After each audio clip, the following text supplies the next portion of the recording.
Class 10 NCERT book First Flight Chapter 3 Two Stories About Flying The second part The Black Aeroplane। यहाँ पर the narrator said चांद मेरे पीछे पूर्व दिशा में था यानी ईस्ट में और आसमान बिल्कुल साफ था। तारे टिमटिमाते नजर आ रहे थे। आसमान में कोई भी बादल नहीं था। मैं सोए हुए ग्रामीण इलाके के ऊपर अकेले रहकर खुश था। मैं अपना पुराना डकोटा हवाई जहाज फ्रांस के ऊपर से इंग्लैंड वापस उड़ा रहा था। मैं अपनी छुट्टियों का सपना देख रहा था और अपने परिवार के साथ रहने का इंतजार कर रहा था। मैंने अपनी घड़ी की तरफ देखा तो सुबह के 1:30 बज रहे थे। जब एरोप्लेन फ्रांस में था तो पायलट ने पेरिस कंट्रोल कर्मियों को इसकी उपस्थिति के बारे में जानकारी देने निर्देश देने के बारे में सोचा। वो कहता है कि जैसे ही मैंने एरोप्लेन से नीचे देखा तो मुझे अपने सामने एक बड़े शहर की रोशनी दिखाई दी। मैंने रेडियो चालू किया और कहा, पेरिस कंट्रोल डकोटा DS-088 यहाँ है, क्या आप मुझे सुन सकते हैं? मैं इंग्लैंड जा रहा हूँ। रेडियो से मुझे तुरंत उत्तर आया कि DS-088 मैं आपको सुन सकता हूँ। तुम्हें अब 12 डिग्री पश्चिम की ओर मुड़ना चाहिए। मैंने मानचित्र और कंपास की जांच की, अपने दूसरे और आखिरी फ्यूल टैंक पर स्विच किया और डकोटा को 12 डिग्री पश्चिम में इंग्लैंड की तरफ मोड़ दिया। मैं ये सोच रहा था कि क्या मैं नाश्ते के लिए टाइम पर पहुंच जाऊंगा। इस वक्त मैं बिल्कुल शांत था क्योंकि सब कुछ योजना के अनुसार चल रहा था। जब मैंने बादल देखे तो पेरिस मुझसे लगभग 150 किलोमीटर पीछे था। बादल बहुत बड़े थे। वो मुझे आसमान में खड़े काले पहाड़ों की तरह लग रहे थे। मैं जानता था कि मैं उनके ऊपर से उड़ान नहीं भर सकता और मेरे पास उनके चारों ओर उत्तर या दक्षिण की ओर उड़ने के लिए उतना फ्यूल भी नहीं था। सही निर्णय सुरक्षित रूप से पेरिस वापस उड़ान भरना था, लेकिन अपने परिवार से मिलने की इच्छा के कारण पायलट का जो फैसला था वो थोड़ा गलत हो गया। वो अपने परिवार के साथ रहना और अंग्रेजी नाश्ता करना चाहता था जिसका वो पूरे दिन सपना देखता था। इसलिए उसने वापस न जाने का जोखिम उठाया। इस तरह वो विमान को सीधे तूफान की ओर ले गया। बादलों के अंदर सब कुछ अचानक काला हो गया था। हवाई जहाज के बाहर कुछ भी देखना असंभव था। पुराना एरोप्लेन हवा में उछलकर मुड़ गया। मैंने कंपास की ओर देखा। मुझे अपनी आंखों पर विश्वास नहीं हो रहा था कि कंपास गोल गोल घूम रहा था। वो खराब हो चुका था, साथ ही बाकी उपकरण भी बंद हो गए थे। फिर मैंने रेडियो आजमाने की कोशिश की। पेरिस कंट्रोल, क्या आप मुझे सुन सकते हैं? लेकिन इसका कोई जवाब ही नहीं था। रेडियो भी बंद हो गया था। मेरे पास कोई रेडियो नहीं था, कोई कंपास नहीं था और ना ही मैं ये देख पा रहा था कि मैं कहाँ पर हूँ। मैं तूफान में खो गया था। तभी मेरे बिल्कुल नजदीक काले बादलों में मैंने एक और एरोप्लेन देखा। उसके विंग्स पर कोई रोशनी नहीं थी, लेकिन मैं इसे तूफान के बीचों बीच अपने बगल में उड़ते हुए देख सकता था। मैं उस पायलट का अपनी तरफ मुड़ा हुआ चेहरा भी देख सकता था।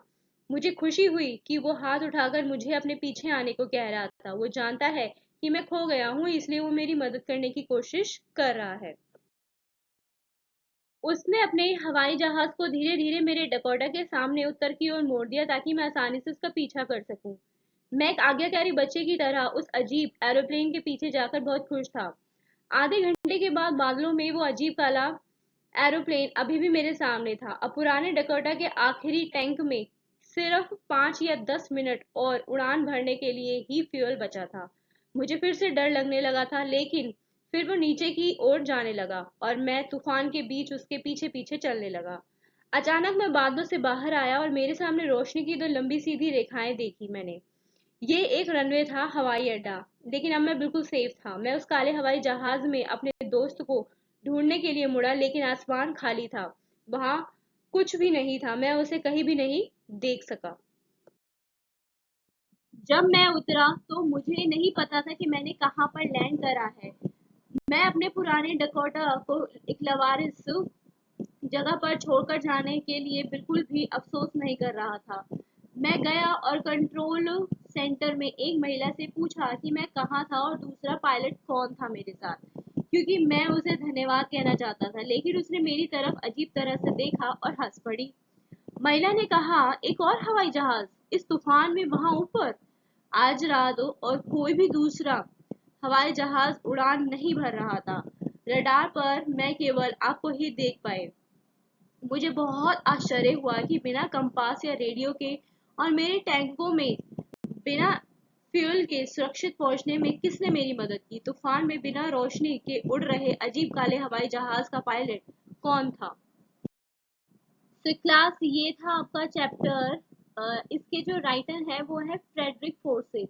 का जो लेसन था ब्लैक एरोप्लेन, ये हमें ये शो करता है कि जो फैंटेसी है यानी जो इमेजिनेशन है उसकी वजह से किसी का भी फैसला किस तरीके से मतलब उसको रिफ्लेक्ट कर सकता है और मतलब प्रॉब्लम क्रिएट कर सकता है। तो इस चैप्टर में जो नरेटर है वो क्या है, एक पायलट है जो अपने परिवार से मिलने और उनके संग नाश्ता करने के लिए बहुत ज़्यादा उत्सुक होते हैं।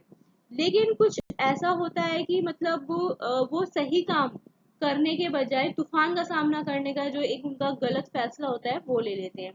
लेकिन उस रात उनके संग कुछ ऐसा होता है, फैंटेसी कह लो आप या फिर चमत्कार कह लो, कुछ भी कह लो, कि मतलब उस दिन कुछ ऐसा होता है रात को कि वो उनकी एक तरीके से हेल्प कर देता है कोई, मतलब क्या चीज थी वो, है ना, जिन्होंने जिसने उनकी मदद करी। तो इस तरीके से वो सेफ हो जाते हैं उस रात। लेकिन उनके मन में भी कई सारे मतलब सवाल खड़े हो जाते हैं कि भाई मेरा तो जितने भी इंस्ट्रूमेंट थे, मतलब है ना, जो भी फ्यूल था वो खत्म हो चुका था ऑलमोस्ट। रेडियो, कंपास, ये सारी चीजें खराब हो गई थी, लेकिन उसके बावजूद भी उन्होंने बिल्कुल सेफली, है ना, लैंड करा।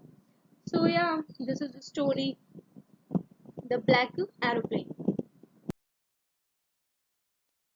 Do like, share and subscribe and keep watching. Thank you.